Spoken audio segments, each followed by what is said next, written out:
జగన్కు 986 మందితో భద్రతట.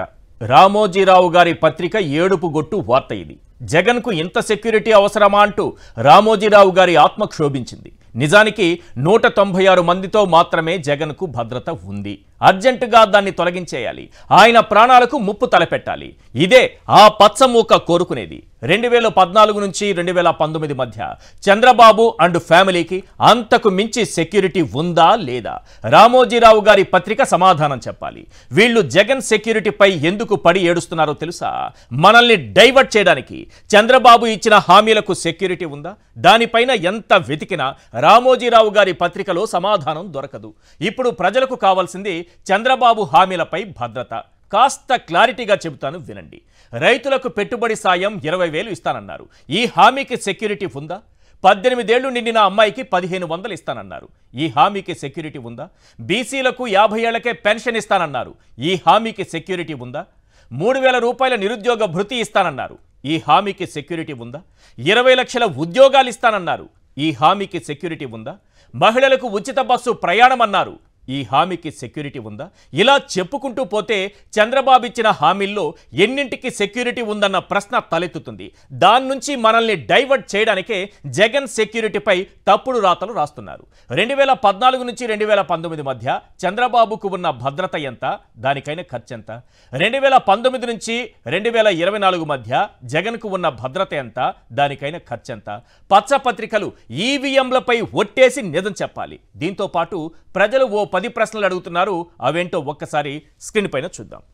Question number 1, జగన్కు 986 మందితో భద్రత అంటూ పచ్చ పేపర్లో అబద్ధం వచ్చేశారు. అవునా కాదా? ఈవీఎంపై ఒట్టేసి నిజం చెప్పండి. క్వశ్చన్ నెంబర్ 2, కాన్వాయ్ కాంపోనెంట్తో కలిపి 196 మంది విధుల్లో ఉన్నారని మీకు తెలుసు. అవునా కాదా? ఈవీఎంపై ఒట్టేసి నిజం చెప్పండి. క్వశ్చన్ నెంబర్ 3, 2014, 2019 మధ్య బాబు అండ్ ఫ్యామిలీకి అంతకు మించి భద్రత కల్పించారు. అవునా కాదా? ఈవీఎంపై ఒట్టేసి నిజం చెప్పండి. క్వశ్చన్ నెంబర్ 4, నాడు కనీసం ఎమ్మెల్యే కూడా కాని లోకేష్ నాయుడు గారికి Z+ కేటగిరీ భద్రత ఉంది. అవునా కాదా? ఈవీఎంపై ఒట్టేసి నిజం చెప్పండి. క్వశ్చన్ నెంబర్ 5, చంద్రబాబు సతీమణి, కోడలు, మనవడు దేవాంశ్ కూడా ప్రత్యేక భద్రత కల్పించారు. అవునా కాదా? ఈవీఎంపై ఒట్టేసి నిజం చెప్పండి. క్వశ్చన్ నెంబర్ 6, కరకట్ట నుంచి మదీనాగూడ ఫామ్ హౌస్ వరకు అన్ని చోట్ల భారీ భద్రత ఏర్పాటు చేశారు. అవునా కాదా?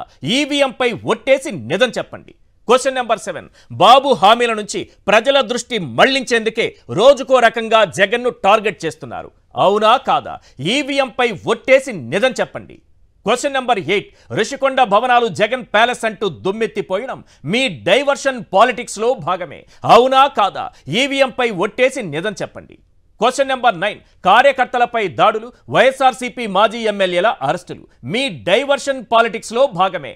అవునా కాదా? ఈవీఎంపై ఒట్టేసి నిజం చెప్పండి.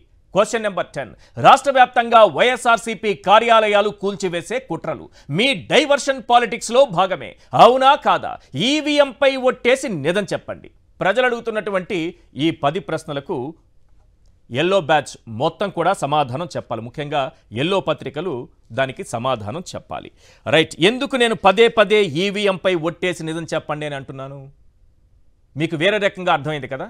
ఈవీఎంపై ఒట్టేసి అని పదే 10 ప్రశ్నల్లో ఎందుకు అన్నాను? మీకు అర్థమైంది వేరు, నేను చెబుతోంది వేరు. మీకు అర్థమైంది ఇంకో రకంగా అర్థమై ఉంటుంది, నేను చెబుతున్నది వేరు. ఎందుకంటే ఈవీఎం ధ్వంసం కేసులో ఈరోజు పిన్నెల్లి రామకృష్ణారెడ్డిని అరెస్ట్ చేశారు. కానీ ఎన్నికల రోజున మే 13న ఎన్నికలు ముగిసినటువంటి సాయంత్రం 6 గంటలకు సీఈఓ మీనా గారు ప్రెస్ మీట్ పెట్టి మొత్తం 11 ఈవీఎంల ధ్వంసం జరిగింది. 11 చోట్ల ఇలాంటి ఇన్సిడెంట్లు జరిగాయి. కాకపోతే డేటా ఎక్కడా కూడా చెడిపోలేదు, డేటా భద్రంగా ఉంది. కాబట్టి మళ్ళీ రీపోలింగ్ అవసరం లేదు, మొత్తం 11 ఈవీఎంలు ధ్వంసమయ్యాయన్నారు. ఒక్క కేసు మాత్రమే ముందుకొచ్చింది. ఆ ఒక్క కేసు పిన్నెల్లి రామకృష్ణారెడ్డికి సంబంధించింది.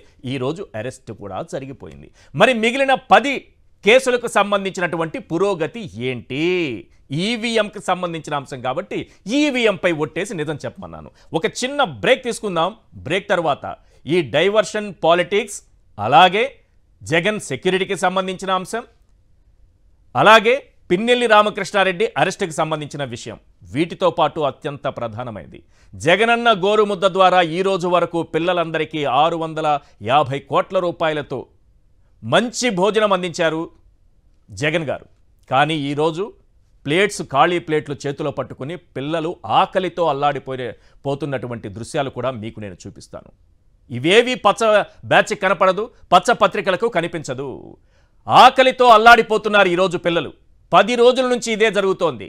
నేను చెప్పేది వాస్తవమా అవాస్తవమా పచ్చ పత్రికల్లో వచ్చినటువంటి అంశాలను కూడా మీ ముందు ఉంచుతాను.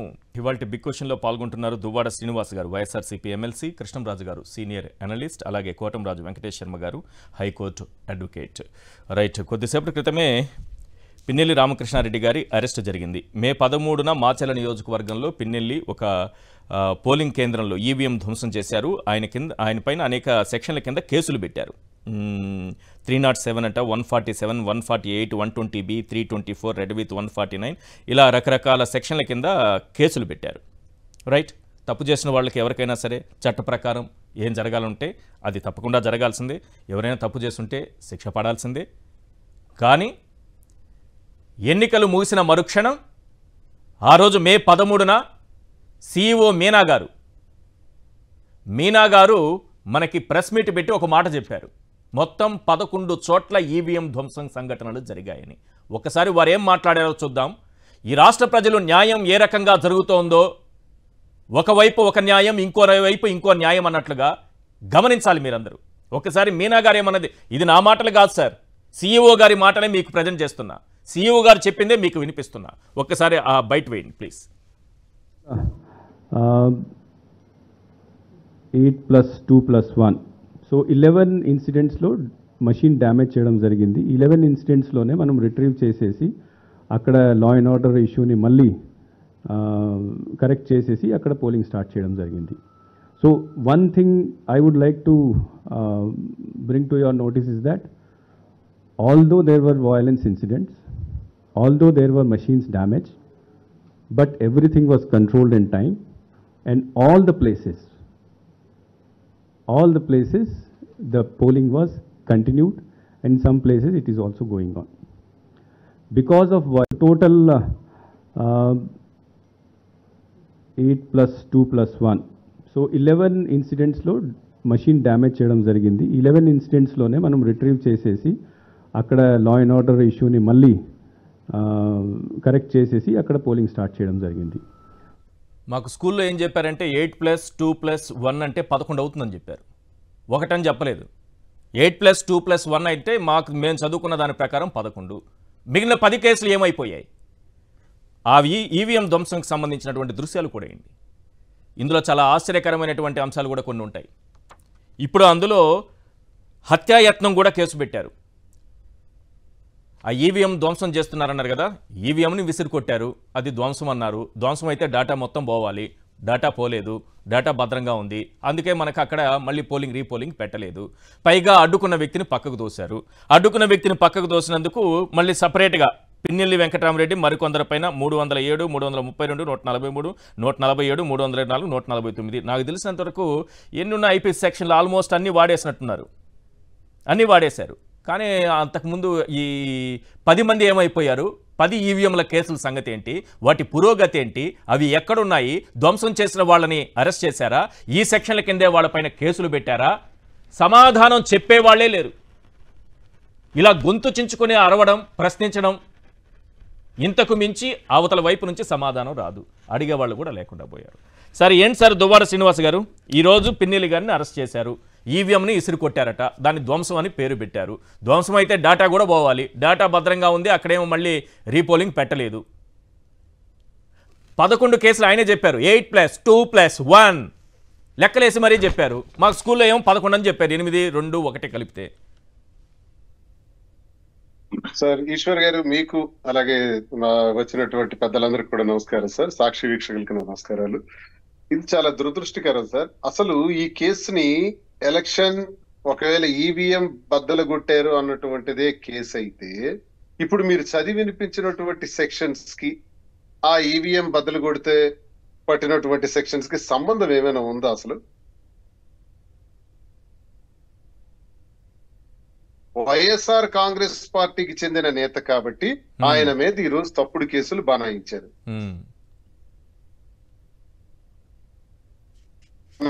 చేసినట్టు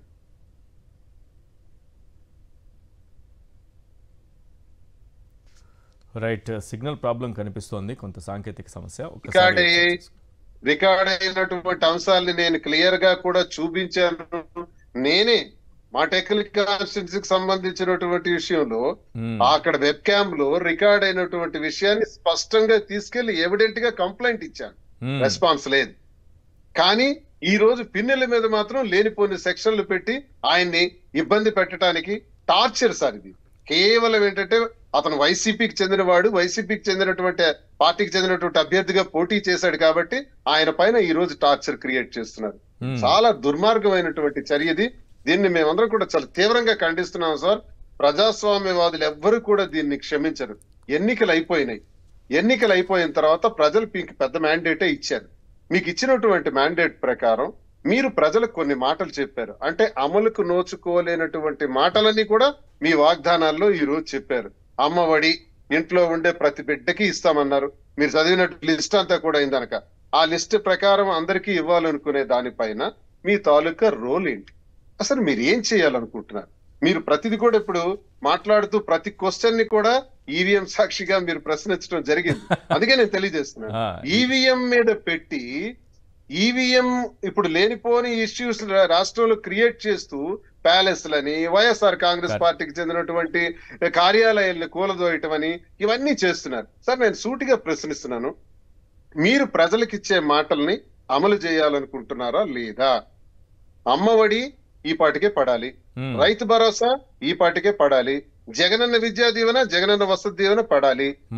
ప్రతి తల్లికి కూడా తన పిల్లల కోసం ఇచ్చినటువంటి యూనిఫామ్స్ కుట్టుకూళ్లు కూడా 1200 రూపాయలు పడాలి. ఇవన్నీ పడాల్సిన ఇంచుమించు 30,000 రూపాయలు ప్రతి లబ్ధిదారుడి అకౌంట్ లో కూడా ఈ పాటికే పడి ఉండాలి. కానీ జగన్మోహన్ రెడ్డి గారు అనే ఒక వ్యక్తి లేకపోవడం వల్ల అవి ఆగాయి. సరే, అంతకన్నా ఎక్కువగా ఇస్తామని మీరు చెప్పారు కదా. ప్రతి బిడ్డకి అమ్మఒడి ఇస్తామన్నారు కదా తల్లికి వందనం పేరుతో.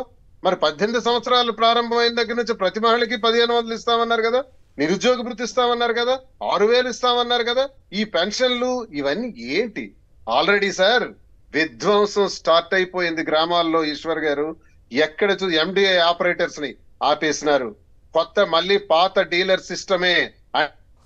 కృష్ణరాజు గారితో మాట్లాడదాం. కృష్ణరాజు గారు, అక్కడ దృశ్యాలు కూడా కొన్ని, ఆ దృశ్యాలు ఒకసారి ప్రసారం చేయండి.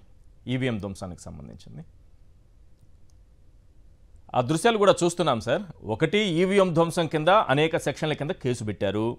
ఓకే, అవి ఎక్కడెక్కడ కేసు సెక్షన్లు వర్తిస్తాయా లేదా అనేది మనకి కాసేపట్లో కోటంరాజు వెంకటేశ్వర శర్మ గారు చెప్తారు. వారు ఎందుకంటే ఆ విషయంలో సీనియర్ కాబట్టి, దానిపైన పూర్తి అవగాహన ఉంది కాబట్టి వారు చెప్తారు. అదే సమయంలో అక్కడ చూసారా సార్, పక్కకు లాగారు కదా, అక్కడ ఒక వ్యక్తి అడ్డుకున్నారు. ఆయన పైన హత్యాయత్నం జరిగిందట. ఇప్పుడు ఆ పక్కకు లాగిన వ్యక్తి పైన హత్యాయత్నం జరిగిందని మళ్ళీ సపరేట్ కేసులు పెట్టారు, హత్యాయత్నం కేసులు. నిజానికి మీనా గారు చెప్పినట్టు 11 ఈవీఎం ధ్వంసం ఘటనలు జరిగితే మరి ఎందుకు ఈ ఒక్క కేసులో మాత్రమే వ్యవస్థలన్నీ ఇలా వ్యవహరిస్తున్నాయి? ఈశ్వర్ గారు, ముందుగా అందరికీ గుడ్ ఈవినింగ్ అండి. ఆంధ్రప్రదేశ్లో ఎన్నికల సంఘం పనితీరు ప్రారంభం నుంచి కూడా ఒకవైపు వారికి సహాయం చేసే విధంగా ఏకపక్షంగా, పక్షపాతంగా ఉంది. దీనికి అనేక సంఘటనలు ఉన్నాయండి. అంటే ఆనాడు వైసీపీ ఏం చెప్పినా కానీ పట్టించుకోకపోవటం, కానీ అదే ఈ కూటమి నాయకులు ఎవరెళ్ళి ఎటువంటి కంప్లైంట్ ఇచ్చినా కానీ ఇమీడియట్ గా రెస్పాండ్ అవ్వటం. మీకు ఉదాహరణ, మీకు పురంధేశ్వరి గారు వారు ఏదో ఒక జాబితా ఇచ్చి అందరినీ మార్చేయాలంటే ఆ జాబితాలో అత్యధికుల్ని ఎన్నికల సంఘం నియమించడం, ఎన్నికల సంబంధించి బాగా రాష్ట్ర శాంతి భద్రతల మీద పూర్తిగా అవగాహన అనుభవం ఉన్న వ్యక్తి డీజీపీ గారిని తీసుకువెళ్ళి మార్చేసి కొత్తగా ఇంకోని పెట్టడం, ఇవన్నీ కూడా చాలా స్పష్టంగా ఇది విధంగా తేలుతుందంటే ఎన్నికల సంఘం ఈ ఎన్నికల్లో చాలా పక్షపాతంగా వ్యవహరించింది. దీనికి మరో ఉదాహరణ ఏమిటంటే, ఈ ఎన్నికల పోలింగ్ సంబంధించి మీరు చెప్పినట్టు 11 ఈవీఎంలు బ్రేక్ అయితే దీంట్లో ఒక్క తెలుగుదేశం పార్టీ నాయకుడు చేసినట్లుగా భావిస్తున్న ఒక్కదాని మీదే చర్య తీసుకోవటం, ఒక్కదానికి సంబంధించి మాత్రమే వీడియోస్ రిలీజ్ కావటం, ఆ వీడియోస్ కూడా లోకేష్ గారు రిలీజ్ చేయటం, దానికి మాకు సంబంధం లేదని చెప్పి ఎన్నికల సంఘం చెప్పుకోవటం, ఇవన్నీ కూడా చెప్పకనే చెబుతున్నాయి ఎన్నికల సంఘం ఈ ఎన్నికల్లో ప్రజా తీర్పును తారుమారు చేయడానికో వమ్ము చేయడానికో పరోక్షంగా దోహదపడిందనే ఆరోపణలను ఎదుర్కొంటోంది. అంతేకాకుండా మీకు ఈ ఎన్నికల సంఘానికి సంబంధించి మీరు పదే పదే ఈవీఎంస్ అని చెప్పంటున్నారు. ఈ ఈవీఎంకి సంబంధించి కూడా తాజాగా ఒక అంశం ఏంటంటే ఈ ఎన్నికల పోలింగ్ సమయంలో ఉపయోగించే ఈ కంట్రోల్ యూనిట్ అనేది దానిని సెల్ ఫోన్ తో మ్యానిపులేట్ చేయొచ్చు అని చెప్పి వార్తలు వస్తున్నాయి. దానికి సంబంధించిన రుజువులు కూడా వస్తున్నాయండి. ఇది చాలా ప్రమాదకరమైన అంశం. దీనికి సంబంధించి కూడా పిన్నెల్లి గారికి సంబంధించిన అంశం కూడా వాళ్ళు ఏమంటారంటే ఈ బ్యాలెట్ యూనిట్ ఆయన పిన్నెల్లి గారు బ్యాలెట్ యూనిట్ మాత్రం ధ్వంసం చేశారు. అయితే ఈ సమాచారం అంతా కూడా కంట్రోల్ యూనిట్ లో చిప్ లో నిక్షిప్తమై ఉంది కాబట్టి ఎన్నిక కొనసాగించామని చెప్తున్నారు. అంటే ఈ కంట్రోల్ యూనిట్ అనేది ఒక హార్ట్ లాగా మొత్తం ఈ 3 యూనిట్లకి ఒక ముఖ్యమైన కేంద్రంగా ఈ కంట్రోల్ యూనిట్ ఉంది. ఈ కంట్రోల్ యూనిట్ ని సెల్ ఫోన్ తో మ్యానిపులేట్ చేయొచ్చు అని చెప్పి వార్తలు వస్తున్నాయి. దీనికి సంబంధించి మీకు ఈ electronic machines manual EVM manual లో 16వ పేజీ సార్ వీలైతే తిరగండి సార్ 16వ పేజీ పేరా నంబర్ 1 లో చాలా స్పష్టంగా వాళ్ళు చెప్తున్నారు ఈ ఈవీఎంలను చెక్ చేయడానికి. అంటే ఈవీఎం చెక్ అంటే మీరు పోలింగ్ కు ముందు ప్రతి ఈవీఎం ని చెక్ చేస్తారండి. ఇది తలుపులన్నీ మూసివేసి సంబంధిత వ్యక్తులు మాత్రమే దాంట్లో ఉంటారు. వారి వద్ద వచ్చేటప్పటికి ఒక ఇద్దరు దగ్గర మాత్రమే సెల్ ఫోన్ ఉంటాయంటండి. ఒకరేమో ఈ ఎన్నికల అధికారికి సంబంధించిన ఒక వ్యక్తి దగ్గర, రెండోది ఈ యూనిట్ ని ఎవరైతే తయారు చేస్తారో ఆ సంస్థకు చెందిన ప్రతినిధి దగ్గర. వీళ్ళు ఏం చేస్తారంటే ఈ యూనిట్ కి సంబంధించి ఫస్ట్ లెవెల్ చెక్ లో ఇది పనిచేస్తుందా లేదా అని చెప్పి ఈ సెల్ ఫోన్ లోని యాప్ ద్వారా ఆ యూనిట్ లోకి ఈ సిగ్నల్స్ పంపించి ఓకే అని చూపిస్తారండి. చెప్తే అది దానికి రెస్పాండ్ అయితే ఆ యూనిట్ ఓకే. తర్వాత ఈ సమాచారాన్ని ఇదే చేయడానికి రిజెక్ట్ అని పెడుతుంది. ఈవీఎం కాజింగ్ రిజెక్ట్ అని పెడితే అప్పుడు ఓకే అని కూడా అది రిజెక్ట్ చేస్తుంది. అంటే మొత్తం అంతా కూడా దాన్ని చెక్ చేసినట్టుగా దాన్ని మూసేస్తారు చివరికి. అది అంటే ఈ ఎలక్ట్రానిక్ యూనిట్లు అనేవి సెల్ ఫోన్ యాప్ కి రెస్పాండ్ అవుతున్నాయి అని చెప్పడానికి ఇది ఒక ఉదాహరణ. అయితే మీకు మహారాష్ట్ర సంఘటన కూడా ఒక ఉదాహరణ అండి. మహారాష్ట్రలో కూడా మీకు అక్కడ శివసేన అభ్యర్థిని గెలవడానికి తక్కువ ఓట్లు గెలిచినప్పుడు ఆ పోలింగ్ బూత్ లోకి ఆయన బావమర్ది మంగేష్ పండిల్కర్ ఆయన లోపలికి వెళితే ఆయన తనతో పాటు ఒక వేరే వ్యక్తికి సంబంధించిన సెల్ ఫోన్ తీసుకెళ్లాడు. ఇది గమనించాలి సార్ మనం. అది ఎవరిది? ఎన్నికల సంఘం ఈ పోలింగ్ కార్యకలాపాల పనులు ఒక అధికారిది. ఈయన ఆ అధికారి ఫోన్ లోపలికి తీసుకెళ్లి దాంట్లోంచి సిగ్నల్స్ పంపించాడు. ఏం జరిగింది తెలియదు కానీ అక్కడ ఈ కంట్రోల్ యూనిట్ అనేది ట్యాంపరింగ్ గురైందని చెప్పేది ఆరోపణ. అయితే ఇక్కడ ఏం జరిగిందంటే ఎన్నికల సంఘం ఏం చెప్తుందంటే ఈ పండేల్కర్ తో పాటు ఆ ఫోన్ ఇచ్చిన అంటే ఎన్నికల అధికారి ఎవరైతే ఫోన్ ఇచ్చారో ఆ ఫోన్ ఇచ్చిన అధికారులను అరెస్ట్ చేసింది. అంటే ఇక్కడ ఈ ఈవీఎంస్ మీద ఖచ్చితంగా అనుమానాలు ఉన్నాయి. అవి మన మనం ఏం నమ్మేమంటే మనం ఈ ఈవీఎంలు అనేవి మనకి ఇది సిగ్నల్స్ గానీ లేకపోతే బ్లూటూత్ గానీ ఇంటర్నెట్ గానీ స్పందించుకున్నారు. అది అవాస్తవం అండి. రైట్ శర్మ గారు, ఒక విషయం సార్, ఆ దృశ్యాలు ఒకసారి వేయండి. అవి లోకేష్ గారు ఎక్కడో రికార్డ్ చేసి ఈసీ దగ్గర ఉన్నటువంటి అది వేస్తున్నప్పుడే నేను దాన్ని విశ్లేషణ చేయాలనుకుంటున్నా ఈశ్వర్ గారు. అందులో నాకు ఒక అనుమానం ఉంది. నేను విశ్లేషణ చేస్తే మీరు పర్మిషన్ ఇస్తే తప్పకుండా. నాకు ఒక అనుమానం ఉంది, సామాన్యులకు కూడా వచ్చే అనుమానం. ఎందుకంటే పెట్టినటువంటి కేసులు బట్టి ఆ దృశ్యాలను చూస్తూ ఉంటే నేను చెప్పేది ఒకసారి వినండి సార్. మీరు నేర సంఘటన విశ్లేషణ ఇప్పుడు నేను చేస్తున్నాను. ఇప్పుడు మన ఐపీసీలో ఒక మెటీరియల్ ఆబ్జెక్ట్ మీద కానీ మెటీరియల్స్ మీద దాడి చేస్తే దానికన్నా ఒక హ్యూమన్ మీద కానీ జంతువుల మీద కానీ దాడి చేస్తే అది కఠినమైన శిక్షలు వేస్తారండి. ఇక్కడ మనం మీరు ఇప్పుడు చూపించే వీడియోలో చూడండి, ఎవరైతే ఆ వ్యక్తి ఉన్నారో అతను వెళ్ళి ఈవీఎం మిషన్ ని ధ్వంసం చేశారు అని అంటున్నారు. అది మెటీరియల్ ఆబ్జెక్ట్ అండి, అదొక థింగ్ అది. కానీ ఈ మనిషి చూడండి, ఇతని డ్యూటీ ఏంటి? అక్కడ ఉండి ఓటు కరెక్టో రాంగో చెప్పాల్సిన వ్యక్తి అంతకన్నా అతనికి పోలింగ్ ఏజెంట్ అంటారు ఇతనికి ఉండే డ్యూటీస్ అండ్ రెస్పాన్సిబిలిటీస్ ఏంటంటే అతను ఉన్న చోట కూర్చొని ఎవరు దొంగ ఓటు ఎవరు కరెక్ట్ ఓటు నోటు నమోదు చేయడం తప్ప వేరే రెస్పాన్సిబిలిటీ కానీ డ్యూటీ కానీ అతనికి లేదండి. అతను లేచి వెళ్ళి మనిషి మీద దాడి చేశాడే తప్ప అక్కడ ఉన్న మనుషులు ఎవరు కూడా ఇతని మీద దాడి చేయడం జరగలేదు. మీరు గమనించండి. అంటే తన బాధ్యతని మీరు ప్రవర్తించింది అక్కడ పోలింగ్ ఏజెంట్ అండి. మనిషి మీద దాడి చేయడం అనేది బాగా ఏమైనా చర్య కఠిన చర్య అండి. దానికన్నా ఈవీఎం మీద దాడి చేసింది చాలా చిన్న విషయం కింద లెక్క. అది నేను చెప్పట్లేదా కదా, ఐపీసీ చెప్తోందండి. అక్కడ చూడండి, ఇతను 3 సార్లు 4 సార్లు కొట్టాడు చేశాడు. అతను కొడుతుంటే పక్కకు లాగారు. కానీ ఆ కొట్టిన ఎవరినైతే పక్కకు లాగారో తన పరిధి మించి ప్రవర్తించిన పోలింగ్ ఏజెంట్ తన మీద అత్యాయత్నం జరిగిందని చెప్పి కేసు పెట్టడం, దాన్ని స్వీకరించడము వాళ్ళు పెట్టిన వీడియోలో క్లియర్ కనబడుతోంది. అంటే ఒక మెటీరియల్ ఆబ్జెక్ట్ మీద దాడి చేస్తే దానికి ఐపీసీ కఠిన శిక్షలు వేయట్లేదు. కానీ మనిషి హత్యా ప్రయత్నం కానీ దాడి కానీ ఆ పోలింగ్ ఏజెంట్ చేశాడు. మనం వాళ్ళు ఇచ్చిన రూల్స్ రెస్పాన్సిబిలిటీస్ ప్రకారం పోలింగ్ ఏజెంట్ అక్కడ కూర్చొని ఈ ఓటు దొంగ ఓటా కరెక్ట్ ఓటా అని చెప్పేంత వరకే ఉంది. అక్కడ నేర సంఘటన జరిగితే దాని మీద కంప్లైంట్ చేయాల్సిన ఆఫీసర్లు వేరే వాళ్ళు ఉంటారండి. అక్కడ బీఆర్ఓలు వాళ్ళందరూ ఉంటారు. వాళ్ళు రెస్పాన్సిబిలిటీ తీసుకోవాలి, వాళ్ళు ఆపాలి. వాళ్ళ డ్యూటీలు కరెక్ట్ గా చేశారు. దాని వీడియో తీసి పైన వాళ్ళకి పంపించారు. కానీ అక్కడ నంబూరి శేషాద్రిలో ఎవరో ప్లేస్ లో నుంచి లేచి వెళ్ళి మరి అంటే ఎంత రాక్షసత్వంగా తను అందరినీ కొట్టాడో చేశాడో, మళ్ళీ ఆ నాలుక మడత పెట్టి అతని చర్యలు చూడండి. అక్కడ మిగతా వాళ్ళందరూ కూడా ఇతనున్నంత ర్యాష్ గా ఎవరు లేరు. కానీ ఇతని మీద దాడి చేశారని ఇతను కేసు పెడితే అది స్వీకరించారు. ఇతను దాడి చేసిన దాని మీద ఎక్కడ కేసు కట్టలేదు. దీన్ని బట్టి ఏ విధంగా కేసు విచారణ జరుగుతుందో ఆ ప్రజలందరూ అర్థం చేసుకోవాలి. మీ ద్వారా ప్రజలకు తెలియజేస్తున్నాను. ఈశ్వర్ గారు, ఇందులో ఒక కీలకమైనటువంటి అంశం ఏంటంటే, నేను చెప్తాను, చాలా మంచి అబ్జర్వేషన్ సార్. మీరు లాయర్ కాబట్టి అలా అబ్జర్వ్ చేశారు. చాలా మంచి అబ్జర్వేషన్. ఆ దృశ్యాలు అలాగే ప్రసారం చేయండి ప్లీజ్. దాని మీదే మాట్లాడాలి, ప్రజలకు కూడా అర్థం కావాలి. అక్కడ ఏంటంటే, అక్కడ మీరు చెప్పినట్టుగా ఒక బాక్సుని కింద పడేశారు. పిన్నెల రామకృష్ణారెడ్డి గారు. సో దానికి సంబంధించి కేసు పెట్టారు. నంబూరి శేషగిరిరావు, మీరు చూడండి, ఒక అతను ఎలా కొడుతున్నాడు, అతను దాడి చేశాడు. వీళ్ళెవ్వరూ కూడా ఇంతమంది వెళ్ళినా అతని పైన దాడి చేయలేదు. కానీ ఇక్కడ ఏం కేసులు పెట్టారంటే, ఈవీఎం ధ్వంసంతో పాటు టీడీపీ ఏజెంట్ నంబూరి శేషగిరిరావుపై దాడి చేశారు. అతని పైన హత్యాయత్నం జరిగినంతగా ఇక్కడ సెక్షన్లు బలాయించారు.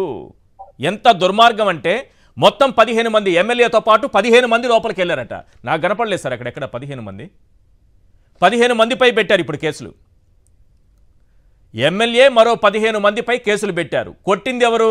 నంబూరి శేషగిరిరావు. చంద్రబాబు నాయుడు గారు కూడా మెచ్చుకున్నారు ఆయన్ని. చాలా అద్భుతంగా దాడి చేశారు మీరు, ఏమాత్రం భయపడకుండా అని. మరి దాడి చేసిన వ్యక్తిని వదిలిపెట్టి ఆయన పైన దాడి జరిగినట్టుగా, ఆయన్ని కొట్టినట్టుగా, అది కూడా 15 మంది కొట్టినట్టుగా, మనుషుల్ని కొడుతుంటే బాక్స్ బద్దలైందని కేసు. మనుషుల్ని కొడుతున్నాడు అతను. మీరు అన్నట్టుగా ఇక్కడ 15 మందిపై పెట్టారు సార్. రెండోది, అతనే దాడి చేశాడు. చాలా క్లియర్గా కనిపిస్తోంది. ఈ 15 మంది పైన 307, 147, 148, 120B, 324, రెడ్ విత్ 149. ఏంటి సార్ ఈ సెక్షన్లు? వీటి గురించి ఏమైనా చెప్తారా క్లుప్తంగా? ఇది వచ్చేటప్పటికి అదే సమూహంగా వచ్చి ట్రెస్ పాస్ చేస్తూ ఆ లోపలికి వెళ్ళి ధ్వంసం చేయటం అండి. 341, 141, 143 అంటే నలుగురు లేదా ఐదుగురికి మించి వ్యక్తులు వచ్చి ఏదన్నా ధ్వంసం కానీ ఏదన్నా పథకరచన కానీ ఏదన్నా దాడి కానీ చేస్తే పెట్టే సెక్షన్లు 143, 149 అవన్నీ అండి. 341 ఏమో ట్రెస్ పాస్ చేసి, అంటే అతను రాకూడని చోటుకి అతను వచ్చారు అనేది అతని మీద కేసు అండి. అది రైట్. ఇక్కడ దువ్వాడ శ్రీనివాస్ గారు ఇదే విషయంలో ఎక్కడ ప్రకాశం జిల్లా దర్శిలో ఈవీఎంను ధ్వంసం చేశారు. దానిని పగలగొట్టిన టీడీపీ నేత వీసీ రెడ్డిపై తీసుకున్నటువంటి చర్యలు ఏంటంటే 41A నోటీసులు ఇచ్చారట. పోలీస్ స్టేషన్లో ఆయన కళ్ళు తిరుగుతున్నాయని చెప్పగా వీసీ రెడ్డిని ఆసుపత్రికి తీసుకెళ్లారట. ఆసుపత్రి నుంచి వీసీ రెడ్డి పరారైపోయారట. మళ్ళీ ఎక్కడో ఉంటే తీసుకొచ్చారు. ఇదే న్యాయం సార్ ఇది? మీ ఆడియో మ్యూట్లో ఉంది సార్.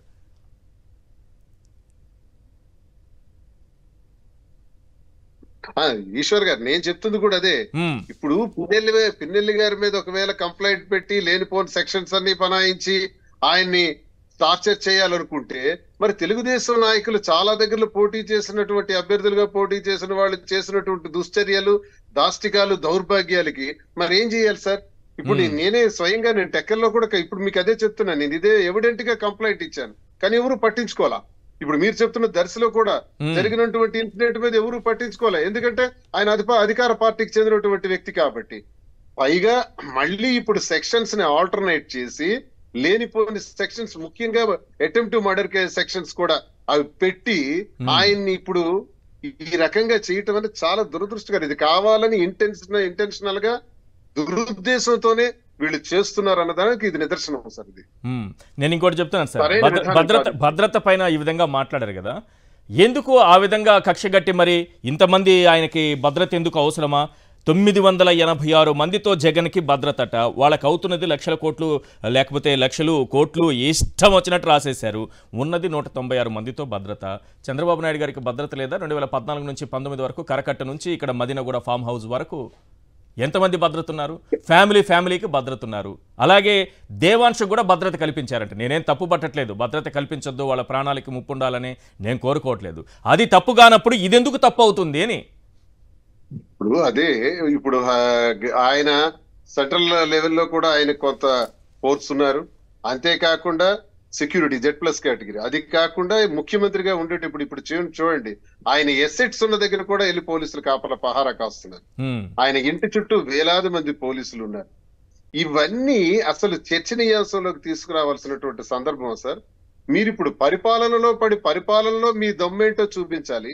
మీరు ఆడినటువంటి మాటలు ఎంతవరకు నిలబెట్టగలరో మీరు చెప్పాలి తప్ప ఈ సెక్యూరిటీ గురించి డిస్కషన్లు ఏంటి, ఈ డైవర్షన్ పాలిటిక్స్ ఏంటి, ఎలా అయినా కక్షాదింపు చేయాలి, ఎలాగైనా ఒక వైసీపీ నాయకులందరి మీద దాడులు చేయాలి అని కార్యాలయాలను విధ్వంసం చేసే కార్యక్రమం ఏంటి, అలాగే ఇష్టానుసారంగా ఈ సెక్యూరిటీల మీద మాట్లాడి టైం పాస్ చేయటం ఏంటి, ఇదంతా కూడా ప్రజల్ని డైవర్ట్ చేయటానికి, వాళ్ళు చేసే కర్తవ్యాన్ని ఎవరు ప్రశ్నించలేని స్థితిలో మర్చిపోయే విధంగా ఒక రకమైన స్టేట్ లో ఇక పరిస్థితిని పెట్టడానికే వీళ్ళు చేస్తున్న నాటకం తప్ప సార్ ఇందులో కేవలం డైవర్షన్ పాలిటిక్స్. ఇది మీరు చెప్పినట్టుగా డైవర్షన్ పాలిటిక్స్ కావాలనే చేస్తున్నారు, దురుద్దేశంతో చేస్తున్నారు. వారు పరిపాలన చేయలేరు సార్.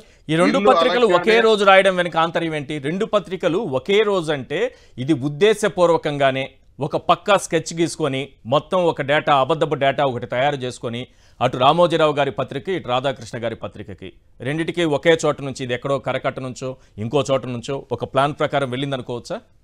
2 పత్రికలు ఒకే రోజు మొత్తం రాశాయి.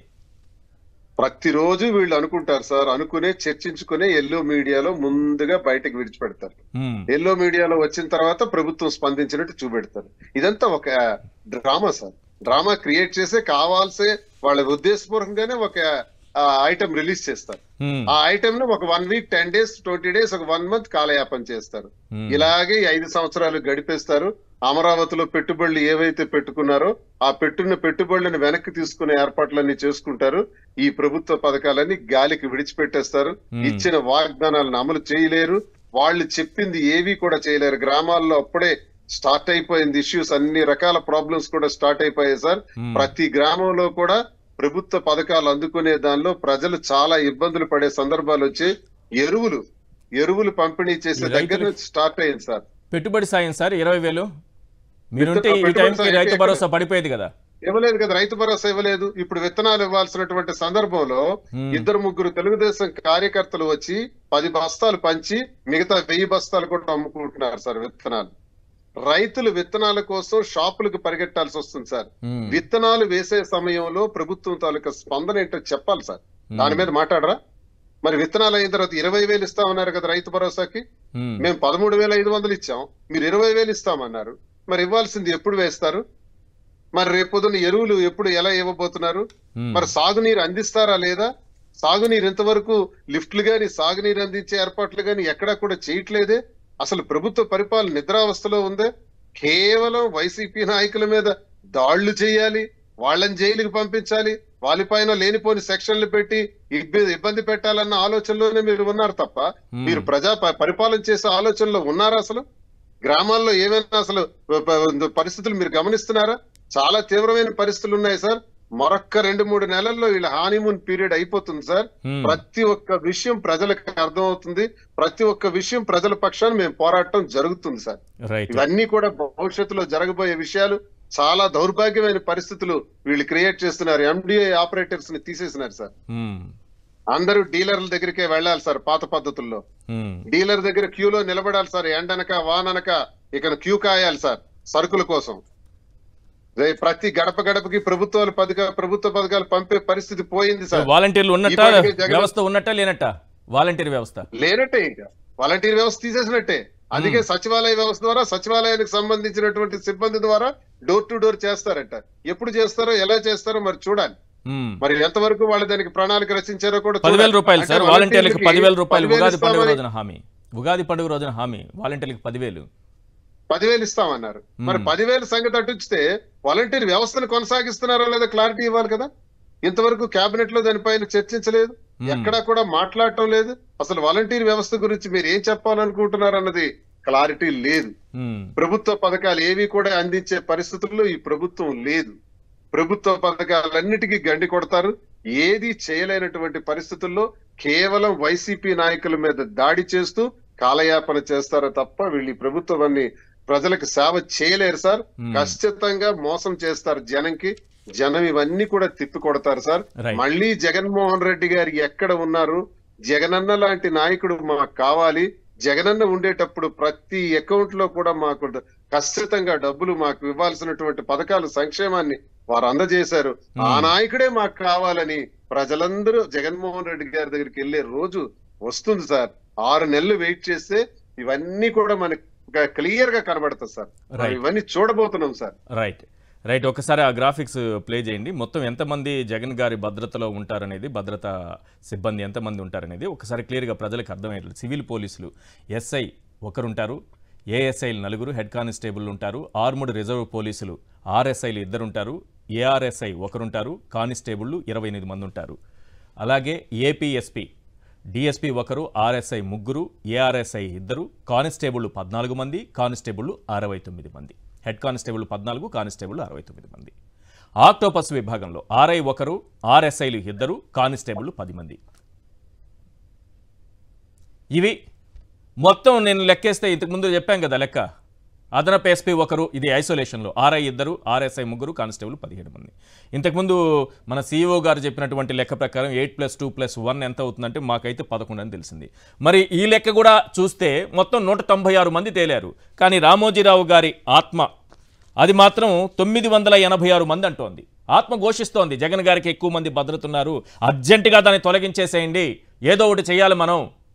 986 మందితో ఆయన భద్రత పెట్టుకున్నారు, ఏ ఒక్కరూ ఉండకూడదు. ఏంటి దుర్మార్గం? కృష్ణంరాజు గారు. ఈశ్వర్ గారు 2 విషయాలండి. ఒకటి దువ్వాడ శ్రీనివాస్ గారు చెప్పిన దాన్ని కొనసాగింపుటి, 2 జగన్ గారికి ఉన్న రిస్క్. నిజానికి జగన్మోహన్ రెడ్డి గారికి తీవ్రమైన ముప్పు ఉందని చెప్పి ఇంటెలిజెన్స్ వర్గాలు చెప్పిన తరువాత మాత్రమే ఆయనకు భద్రతను ఎన్హాన్స్ చేశారు. ఇది స్వయంగా డీజీపీ గారు చెప్పిన విషయం అండి. అది రెండోది, ఆయన అధికారంలో రాకముందు విశాఖపట్నంలో జరిగిన దాడి ఇప్పటి వరకు కూడా అది ఒక కంక్లూషన్ రాలేదు. తర్వాత ఆయన ఎన్నికల సమయంలో ప్రచారానికి వెళ్ళినప్పుడు ఒక వ్యక్తి రాయి విసరటం, అది కూడా ఏంటంటే దానికి సంబంధించి దీని వెనకాల ఉన్న కుట్రదారుడు ఎవరో అతన్ని ఇప్పటి వరకు బయట పెట్టకపోవడం. మూడోదండి, ముఖ్యమైనది ఏంటంటే దీనికి సంబంధించి రాజకీయ నాయకుల ఇంటెన్షన్స్, అంటే జగన్మోహన్ రెడ్డి గారికి ఎవరైతే ప్రత్యర్థులుగా ఉన్నారో వారి ఇంటెన్షన్స్ ఏంటంటే జగన్మోహన్ రెడ్డి గారిని మనం భౌతికంగా, అంటే ఈ మాట అనకూడదు కానీ భౌతికంగా నిర్మూలిస్తే మనకి గొడవ ఉండదేమన్న భావంతో చాలా మంది ఉన్నట్లుగా కనిపిస్తోంది. దీనికి సంబంధించి మీకు చంద్రబాబు నాయుడు గారు కూడా ఒక మాట అప్పట్లో మీకు బాగా వైరల్ అయింది. ఈ జగన్ నిన్ను చంపేస్తే నీకు అడిగే దిక్కెవరు, అటువంటి మాట ఏదో ఆయన ఎగ్జాక్ట్ గా వాడిన మాట ఒకటి. జగన్మోహన్ రెడ్డి రేపు నిన్ను చంపితే ఏమవుతుందని అడుగుతున్నా, నేను దీనికి సమాధానం ఉందా అని నేను అడుగుతున్నా అనే మాట ఒకటి అప్పట్లో బాగా వైరల్ అయ్యింది. అయితే దీనికి సంబంధించి ఏంటంటే వాళ్ళు తెలుగుదేశం పార్టీ వాళ్ళు ఏమంటారంటే నిజంగా అట్లా అనలేదు, అంతా కూడా మార్పింగ్ చేశారని చెప్పి సమర్థించుకునే ప్రయత్నం చేశారు. కానీ ఇటువంటి చంద్రబాబు నాయుడు గారే వైఎస్ రాజశేఖర రెడ్డి గారి విషయంలో కూడా అన్న మాట, అంటే మరి ఆయన మాట మహత్యమా లేకపోతే ఏం జరిగిందో పాపం పుణ్యం అని తెలియదు కానీ నీ ప్రాణాలు గాలిలోనే పోతాయి అన్న విధంగా వ్యాఖ్యానించారు. తర్వాత ఈ వారాహి అధినేత పవన్ కళ్యాణ్ గారు, జగన్ నువ్వెవరు, నిన్ను పాతాళంలో తొక్కేస్తాం, ఏంటి ఆ మాటలు ఏంటండి, ఆ మాటలు ఏంటి, ఆ బెదిరింపులు ఏంటి, ఆ శాపాలు ఏంటి, ఇవన్నీ చూస్తా ఉంటే ఖచ్చితంగా జగన్మోహన్ రెడ్డి గారికి ఈ సెక్యూరిటీ పరంగా ఆయనకి ఇబ్బందులు ఉన్నాయి. కాబట్టి ఏంటంటే ఈ సెక్యూరిటీని మరింత పెంచాలే తప్ప తగ్గించే ప్రయత్నం చెయ్యకూడదు. రెండోదండి, మీకు మన దువ్వాడ శ్రీనివాస్ గారు చెప్పినట్టు ఈ పాలన అనేది ఈ 15 రోజులకు వచ్చేటప్పటికి విధ్వంసం, ఉద్వాసనలు, విష ప్రచారాలు ఈ మూడిటి మీద ప్రారంభమైంది. విధ్వంసం అంటే మీకు తెలుసు, పార్టీ ఆఫీసులని ధ్వంసం చేసే కార్యక్రమం అదొకటి పెట్టినారు. రెండోది ఉద్వాసనలండి. మీకు మనం గమనించడం మనసు ఫస్ట్ వాళ్ళు అధికారంలో వచ్చిన తర్వాత వాళ్ళు చేసిన మొట్టమొదటి పని అంటే అది ఐఏఎస్ ఐపీఎస్ రిషఫుల్ కాదండి. వాళ్ళు ఈ నెల 26-24 ఈ ప్రభుత్వం, గత ప్రభుత్వం ఏం చేసిందంటే కొంతమంది సీనియర్ అంటే రిటైర్డ్ అయిన ఉద్యోగుల్ని ఆయా శాఖల్లో వారి సేవలు అవసరం అని చెప్పి భావిస్తే వారందరినీ కూడా అధికారంలో కూర్చొని తొలగించిందండి. అంటే వీటిని రీఎంప్లాయిడ్ ఆఫీసర్స్ అని చెప్పి, అది రీఎంప్లాయిడ్ ఎంప్లాయీస్ అని చెప్పి అంటారు, వాళ్ళందరినీ తొలగించింది. ఇది కామ్గా చేస్తారు ఇది. ఆ తర్వాత ఈ వాలంటీర్లకు సంబంధించి, నిజానికి వాలంటీర్లకు సంబంధించి ఏంటంటే వారు దాన్ని కొనసాగించే ఉద్దేశం అయితే వారికి ఉన్నట్టు కనిపించడం లేదు. ఎందుకంటే మీరు మొన్నటిదాకా ఏం చెప్పారంటే ఎన్నికలకు ముందు దాదాపు 1,00,000 మంది ఈ వాలంటీర్లు వివిధ కారణాలతో వాళ్ళు రిజైన్ చేస్తే ఆ తర్వాత ఏదైతే ఈ 1 వీక్ గా మరో 10,000 మంది వాలంటీర్లు రిజైన్ చేశారండి. దీనికి కారణం ఏమిటి? బహుశా ఈ అధికార పక్షం నుంచి వస్తున్న ఒత్తిళ్లే దీనికి కారణం కావచ్చు. ఏది ఏమైనప్పటికీ కూడా గత వారం రోజులుగా దాదాపు 10,000 మంది వాలంటీర్లు తమ ఉద్యోగాలను తమ సేవా కార్యక్రమాన్ని వదిలేసి వెళ్లిపోయారు. మూడోదండి, తర్వాత ఈ రేషన్ పంపిణీకి సంబంధించి వీళ్ళు సచివాలయ సిబ్బంది చేస్తారని చెప్పి అంటారు. చూద్దాం ఎట్లా ఉంటుందండి అది. అయితే ఈ రేషన్ కి సంబంధించి వీళ్ళు ఏం చేశారంటే దాదాపు ఈ గిరిజన ప్రాంతాల్లో రేషన్ పంపిణీ చేయడానికి ఉద్దేశించిన ఈ మన వెహికల్స్ ఉన్నాయండి. ఈ వెహికల్స్ అన్ని కూడా రద్దు చేశారు. దాదాపు 962 వెహికల్స్ రద్దు చేశారు. మిగతా వాటిని కూడా రద్దు చేసే అవకాశం ఉంది. ఫలితంగా ఈ ఆంధ్రప్రదేశ్ లో వేలాది మంది యువకులు ఉపాధి కోల్పోయే ప్రమాదం ఉంది. వీరిలో మీకు వచ్చేటప్పటికి ఎస్సీలు 2,300 మంది, క్షమించారండి, ఎస్టీలు 2,300 మంది, ఎస్సీలు 3,800 మంది, బీసీలు క్షమించారండి ఇది చిన్న ఎస్టీలు 700 మంది, ఎస్సీలు 2,300 మంది, బీసీలు 3,800 మంది. అంటే ఈ 3 కేటగిరీలకు సంబంధించిన వేలాది మంది ఉద్యోగులు తమ ఉపాధిని కోల్పోబోతున్నారు. ఇప్పటికే దాదాపు 900 మిగతా చెప్పినట్టు ఈ దీనికి సంబంధించి 900 చిల్లర మీకు గిరిజన ప్రాంతాల్లో వెహికల్స్ మీకు రద్దు చేశారు. అంటే ఇక్కడ నుంచి ఈ ప్రజలందరూ, పౌరులందరూ కూడా రేషన్ కోసం మళ్ళీ అవసరం వస్తే ఆ రేషన్ షాపులు ఏదైనా పడిగాపులు కాయాలి గంటల కొద్దీ. రేషన్ డీలర్ కూడా ఎక్కడి నుంచో వచ్చే వ్యక్తి అయితే అతను కూడా టైంకి రాకపోతే వీళ్ళు ఉదయం పనులు వచ్చి అక్కడ వెయిట్ చేసి మళ్ళీ ఒకవేళ రేషన్ దొరకపోతే మళ్ళీ తిరిగి గ్రామాలకు వెళ్ళిపోవాల్సి వస్తుంది. గిరిజన ప్రాంతాల్లో అయితే కృష్ణరాజు గారు ఇప్పుడు చెప్పిన ఎస్సీ ఎస్టీ వాళ్ళందరూ కలిపి 6,000 మంది ఉన్నారండి. 6,000 మంది చేత వెహికల్స్ వాళ్ళ పేరు మీద కొనిపించాము. వాళ్ళ 6,000 మంది కూడా వెహికల్స్ కి ఇక్కడ నుంచి ఈఎంఐలు కట్టలేక చేయలేక ఉన్న ఉపాధి కోల్పోయి వారు పడే ఇబ్బందికి ప్రభుత్వం బాధ్యత వహించాలి. ఎందుకంటే ఈఎంఐలు వాళ్ళు ఎట్లా కడతారు? వాళ్ళు పంపిణీ చేయగలిగితే వచ్చే డబ్బులతో ఈఎంఐలు కట్టుకునేలాగా పెట్టారు. రెండోది 1,25,000 వాలంటీర్లు ఇంకా కొనసాగుతున్నారు. వాళ్ళకి ఈ నెల జీతాలు ఇస్తారా ఇవ్వరా? వాళ్ళకి 10,000 ఇస్తారా, 5,000 ఇస్తారా, వాళ్ళకి కొనసాగిస్తారా లేదా? ఇవన్నీ చెప్పాల్సిన బాధ్యత కూడా ప్రభుత్వం మీద ఉంది. ఈ తీసేసిన 6,000 మంది వెహికల్స్ కి ఈఎంఐలు ఎట్లాగా పే చేసే అవకాశాన్ని ప్రభుత్వం కల్పిస్తుందని చెప్పాలి. మూడోది వచ్చేటప్పటికండి, ఓటుకు నోటు కేసులో చంద్రబాబు నాయుడు గారి వాయిస్ వస్తే వాయిస్ బయటకి ఎట్లా వచ్చింది? ఇది ఇల్లీగల్ రికార్డింగ్, ఇది ఈ కేసు చెల్లదు అని చంద్రబాబు నాయుడు గారు అన్నారు. అసలు ఈ వీడియో ఎక్కడి నుంచి వచ్చిందో, ఈవీఎం లో వీడియో ధ్వంసమైన వీడియో ఇప్పటిదాకా ఎలక్షన్ కమిషన్ చెప్పట్లేదు, ఎవరు చెప్పట్లేదు. వాళ్ళ దాంట్లో అయితే వాయిస్ అట్లా బయటకు వస్తే అది ఇల్లీగల్, కేసు ఇతను విచారించరు. ఇది అసలు లోకేష్ ఎట్లా వెళ్ళిందని కూడా ఇప్పటిదాకా ఎవరు అడగలేదు. అసలు లోకేష్ ఎట్లా పెట్టాడు అంటే అది అనధికారికంగా వచ్చిన ఒక వీడియోని 65B సర్టిఫికేట్ లేని ఒక వీడియో ద్వారా అతన్ని విచారించడం, చేయటము, అసలు ఇప్పటిదాకా ఈ వీడియో ఎక్కడి నుంచి వచ్చిందో అతని సమన్స్ కూడా జారీ చేయకపోవటం, కనీసం అతను విట్నెస్ గా కూడా పెట్టకపోవటం, లోకేష్ ని అతనికి ఏ ఎలక్షన్ వాళ్ళ ద్వారా వెళ్ళింది, ఈ ప్రక్రియ అంతా జరిగిన తర్వాత పిన్నెల్లి గారి మీద చర్యలు తీసుకోవాలి. దీని మీద ఎక్కడ చర్యలు తీసుకోలేదు ఈశ్వర్ గారు. వాళ్ళకు ఒక న్యాయం, వీళ్ళకి ఒక న్యాయంలో ఉంది. ఇక్కడ మనం చూస్తే ఇంకొక చిన్న ఉదాహరణ అండి. చంద్రబాబు నాయుడు గారి గతంలో అక్కడ ఆ ఊరు వెళ్ళినప్పుడు ఒక ఎస్ఐ గారి కన్ను కూడా పోయింది. పోలీసు ఉద్యోగికి కన్ను పోతే చెందితే అందులో 307 పెడితే కొట్టండి రా, చంపండి రా చంద్రబాబు నాయుడు గారు అరిచి ఆ రోజు చెప్పితే అప్పుడు ఆ కన్ను పోతే దానికి అతను బాధ్యత వహించాలి. అతనికి మాత్రం 307 లేదు, అతనికి యాంటిసిపేటరీ బెయిల్ వచ్చేసింది ఆ కేసులో. ఇక్కడ ఎవరికి ఏ దెబ్బ తగలలేదు. మన ఇందాక చూపించిన వీడియోలో ఇతనే 4 సార్లు వాళ్ళని కొట్టాడు, అంతేకాక 4 మడత పెట్టి అతన్ని బెదిరించాడు, చేశాడు. ఈ కేసులోనేమో 307 అతని మీద హత్యాయత్నం జరిగింది అనేది అంటము. మళ్ళీ ఇంకొక ఎవరి మీద ఒక మెడికల్ సర్టిఫికేట్ సరిగ్గా లేని దాంట్లో యాంటిసిపేటరీ బెయిల్ ఇవ్వకుండా అతన్ని అరెస్ట్ చేయటము, చెందటము, ఇవన్నీ చూస్తుంటే పిన్నెల్లి గారికి అన్యాయం జరిగింది. అసలు ఆ వీడియో ఎక్కడి నుంచి వచ్చింది అనే దగ్గర నుంచి మొదలవ్వాల్సింది. ఈ కేసులో ఎక్కడ హత్యాయత్నానికి సంబంధించిన ఎలిమెంట్స్, ఇంగ్రీడియంట్స్ లేని కేసులో అతను అరెస్ట్ చేసి వెళ్ళారని ఇవన్నీ కూడా ప్రజల్లో ఒక చర్చను పెట్టి అసలు విషయాన్ని, అంటే జగన్ గారి భద్రతను, ఆయనకి ఎక్కువ మంది ఉన్నారనో లేకపోతే ఇవన్నీ పెట్టి అసలు విషయాలు డైవర్ట్ చేసేటటువంటి కుట్రలో భాగంగానే ఇదంతా జరుగుతోంది అనుకోవచ్చా? ఖచ్చితంగా అనుకోవచ్చండి, ఖచ్చితంగా అనుకోవచ్చు. రోజుకు ఒక ప్రెస్ మీట్ పెట్టి వేరే వాటి మీద దృష్టి పెట్టి ఆ చర్చా కార్యక్రమం డైవర్ట్ చేసి మనం ఇందాక అనుకున్నాం చూడండి, అసలు ఈ నెల జీతాలు పడతాయి లేదా వాలంటీర్లకి, అట్లాంటివి కానివ్వండి, ఆ బళ్ళు కొనుక్కుండే కేసులు కానీ, మిగతా సంక్షేమ పథకాలు కానివ్వండి. అమరావతిలో 3 రోజులు తిరిగారండి చంద్రబాబు నాయుడు గారు. ఇగో నేను సుప్రీంకోర్టులో కేసు తీసేస్తున్నాను, 3 నెలల్లో మేము అమరావతి కడతాము, చేస్తామని ప్రెస్ మీట్ పెట్టి ఎక్కడ చెప్పలేదు, చేయలేదు. అది కూడా అమరావతి ప్రజలందరూ గమనించాలి. అది కూడా వాళ్ళు ఆ చిత్తశుద్ధి ఉంటే ఇగోండి నేను సుప్రీంకోర్టులో కేసు తీసేసినాను, అమరావతి కడతానని చెప్పాలిగా, చెప్పట్లేదు. ఓన్లీ ఉన్న ఈ కొత్త బిల్డింగ్స్ కి కలర్స్ వేసి ఆ బిల్డింగ్స్ ని పూర్తి చేసి అమరావతి పూర్తయిపోయింది అనే భావన తీసుకొచ్చే విధంగా ఉన్నారే తప్ప రైతులకు కూడా అక్కడ ఏ విధమైన న్యాయం చేస్తాము అనేది 2 ప్రెస్ మీట్లలో కూడా చంద్రబాబు నాయుడు గారు ఎక్కడ చెప్పలేదండి.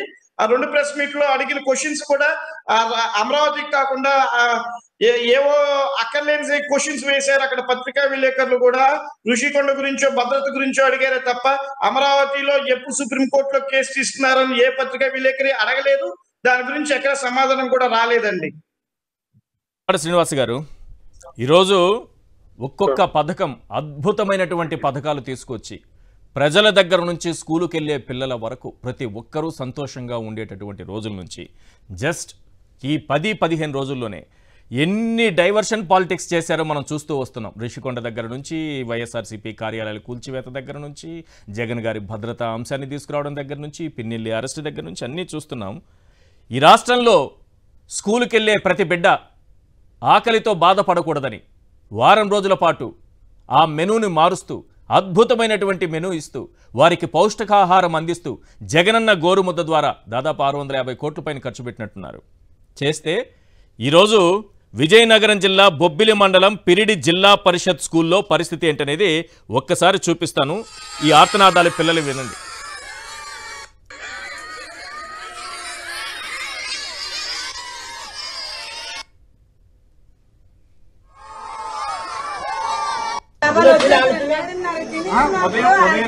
సాయంత్రం వరకు పిల్లలు నా దగ్గర ఉండాలి కదా, అది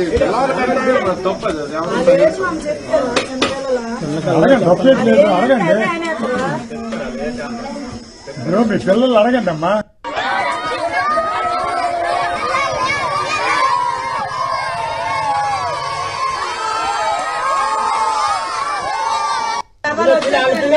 జగన్ మావయ్య అంటూ వెంటబడి మరి అసెంబ్లీ దగ్గర కొంత పచ్చమూక ఆయన్ని కామెంట్ చేయడం, వెనక నుంచి ఆయన పైన కామెంట్ చేయడం ఇవి చేశారు కదా. ఆ జగన్ మామయ్య లేకపోతే ఆ పిల్లల కడుపు ఏ రకంగా కాలిపోతుందో చూడండి. మీ ఇంట్లో మీ పిల్లలు కూడా ఆ రకంగా ఆకలితో అల్లాడిపోతే మీరు ఊరుకుంటారా? ఆ పిల్లలు అర్ధాకలితో, ఇది నేను చెప్తున్నది కాదు, ఆంధ్రజ్యోతి వెబ్సైట్లో కూడా ఉంది, ఒకసారి చెక్ చేసుకోండి. నేనేవో విజువల్స్ తీసుకొని వచ్చి చూపిస్తానని అనుకోకండి. ఈ పాఠశాలలో 3 నుంచి 10వ తరగతి వరకు 333 మంది విద్యార్థులున్నారు. మంగళవారం రోజున 258 మంది హాజరయ్యారు. మంగళవారం మెనూ ప్రకారం హ్యాట్స్ ఆఫ్ సార్ జగన్ గారు, హ్యాట్స్ ఆఫ్. అంటే రోజుకో మెనూ. ఆ పిల్లల ఆకలి తీర్చడానికి, పౌష్టికాహారం అందించడానికి, పేద పిల్లలకి, స్కూలుకు వచ్చి చదువుకునేటటువంటి పిల్లలకి ఎటువంటి ఆహారం ఉండాలని డిసైడ్ చేశారో దగ్గరుండి. మరి మీరు మంగళవారం మెనూ ప్రకారం ఏమి ఇవ్వాలి వాళ్ళకి? పులిహోర, కోడిగుడ్డు, దొండకాయ పచ్చడి, ఇవన్నీ కూడా విద్యార్థులకు అందించాలి. చాలామందికి అసలు భోజనమే లేదు. విద్యార్థులంతా ఖాళీ కంచాలు చూపిస్తూ ఆవేదన వ్యక్తం చేశారు. ఇది మన దుస్థితి ఈరోజు పాఠశాలల్లో. మరి ఇవి రాయరు. చంద్రబాబు నాయుడు గారి ఆత్మ ఆయన రాయరు, లేదా ప్రేతాత్మ అది రాయదు. ఆ 2 పత్రికలు రాయవు, వాళ్ళు చూపించరు. ప్రజలను డైవర్ట్ చేయాలి. జగన్ గారికి భద్రత ఎక్కువైపోయింది, ఆయన ప్యాలెస్ కట్టుకున్నారు. వైఎస్ఆర్సీపీ కార్యాలయం ఒక ప్యాలెస్, పూరి గుడిసెల్లో వీళ్ళ ఆఫీసులు ఉన్నట్టు. ఆ పిల్లల్ని చూడండి సార్. నేను ఈరోజు ఈ దృశ్యాలు చూపిస్తే ఏమంటారు తెలుసా? రేపు వెంటనే వచ్చేస్తుంది పచ్చముఖ మొత్తం, వీడియోలు పెడతారు. ఒరే నీకెందుకురా పేటీఎం కుక్క, నీ సొమ్మేమన్నా పెట్టావరా కుక్క, మేం పెట్టంరా కుక్క. ఎన్ని తిడతారంటే వాళ్ళ ఇష్టం. ఇంకా ఎందుకు పెట్టాలరా, జగన్ మామయ్య అన్నారు కాబట్టి మేము పెట్టం, ఆకలితో అల్లాడి చనిపోయినా పర్లేదంటారు. రేపు వీడియోలు వస్తాయి చూడండి, కావాలంటే రేపు చూపిస్తా మళ్ళీ మీకు వీడియోలు. ప్రతిరోజు బిగ్ క్వశ్చన్లో నేను చూపించే వాస్తవాల్ని వాళ్ళు వీడియోలు చేసి నన్ను పేటీఎం కుక్క అని తిడుతూ ఉంటారు. మీరు కుక్క అనండి, నక్కనండి, ఏమైనా అనండి, దీనికి సమాధానం చెప్పండి. చంద్రబాబు నాయుడు గారు చేతులు జోడించి నమస్కరించి మరీ అడుగుతున్నాను సార్, ఆ పిల్లల ఆకలి తీర్చండి, సమస్య ఏంటో కనుక్కోండి. 10 రోజుల నుంచి ఇదే పరిస్థితి ఉంది ఆ స్కూల్లో. మన ఇంట్లో పిల్లలు ఈ విధంగా ఆకలితో అల్లాడితే మీరు ఊరుకుంటారా? మీ కడుపు కాలదా? మీకు బాధ రాదా? జగన్ మామయ్య అని వెంటబడి అసెంబ్లీ దగ్గర కామెంట్ చేశారే, స్కూల్కి, మీ గవర్నమెంట్ స్కూల్కి మీ పిల్లల్ని పంపిస్తే అక్కడ భోజనం పెట్టని పరిస్థితిలో మీ కుటుంబాలు ఉంటే ఇలా ఎగతాళి చేయరు, ఇలా కామెంట్ చేయరు. మనకి బాగా దోచుకున్న సొమ్ముంది, 3 పూట్ల మెక్కేటటువంటి సొమ్ముంది. మరి ఆ పేద పిల్లల ఆకలి తీర్చేదెవరు? ఇన్ని రోజులు జగన్మోహన్ రెడ్డి గారు పెట్టారు కదా, ఈ 10 రోజుల్లో ఏమైంది? ఎందుకు పెట్టలేకపోతున్నారు? ఈ ప్రభుత్వానికి బాధ్యత లేదా?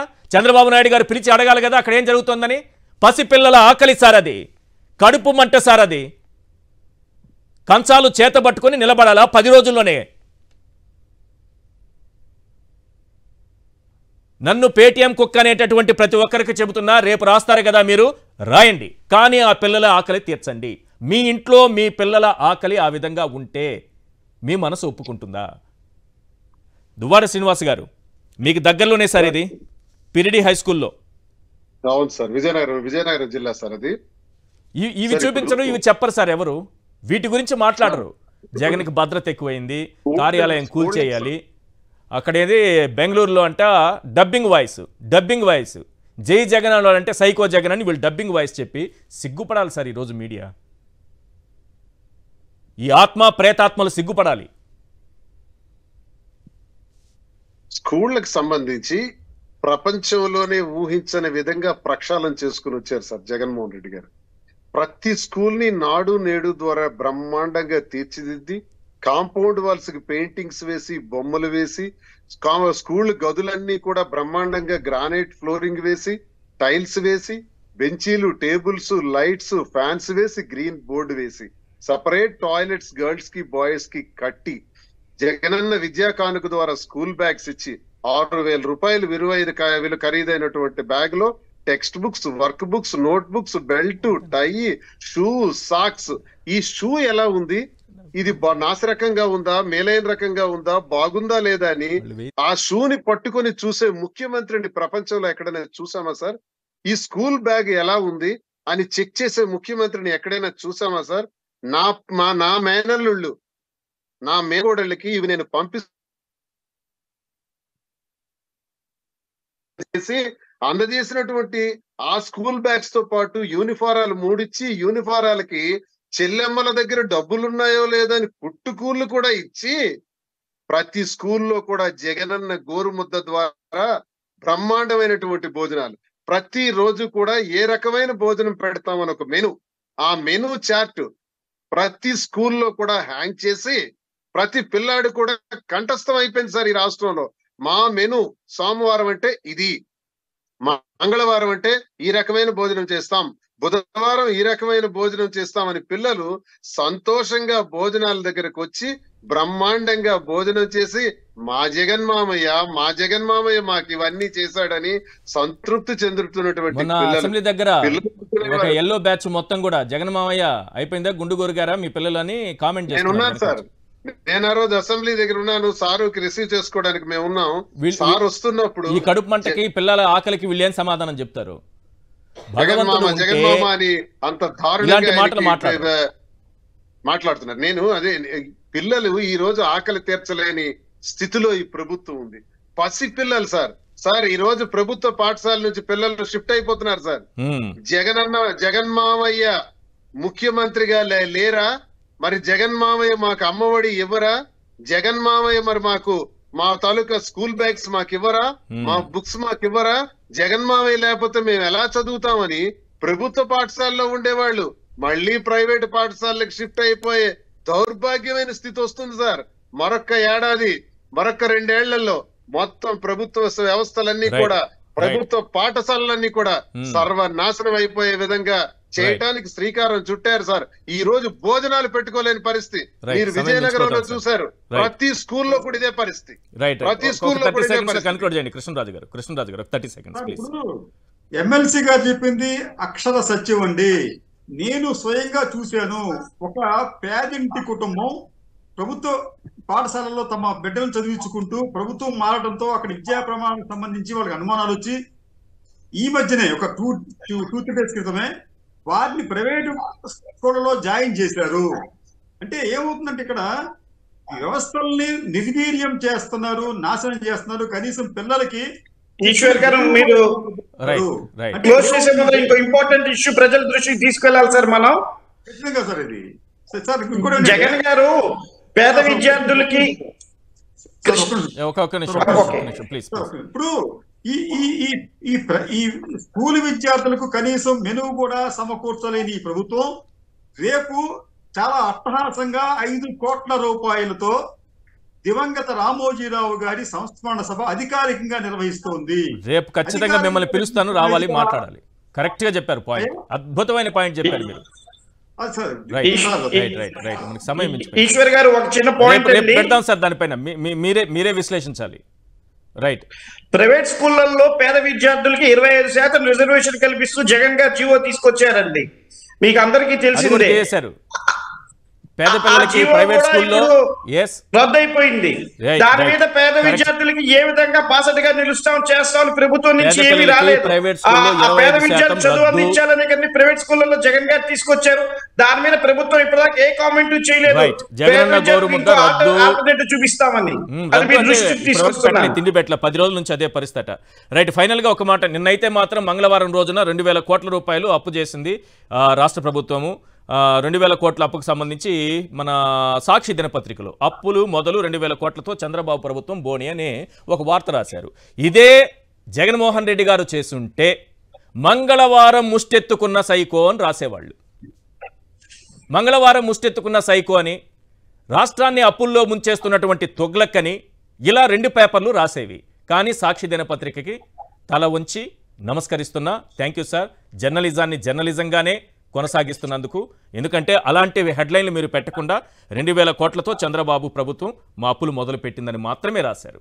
అదే జగన్మోహన్ రెడ్డి గారు చేస్తుంటే మాత్రం తప్పకుండా మంగళవారం నాడు ఢిల్లీలో ముష్టెత్తుకున్న సైకో ఇలానే రాస్తారు. సో అలా రాయలేదు, ప్రజలు అర్థం చేసుకోండి. ఈ టైటిల్ని అక్కడికి ఆపాదించుకోండి. ఒక్కొక్కసారి మనం పాత చదువుంటాం కదా, అవి ఆపాదించుకోండి. థ్యాంక్ యూ సార్, చర్చలో పాల్గొన్నందుకు. శర్మ గారు, కృష్ణరాజు గారు, అలాగే శ్రీనివాస్ గారు. ఇది వాళ్ళ చర్చా కార్యక్రమం చూస్తూనే ఉండండి సాక్షి.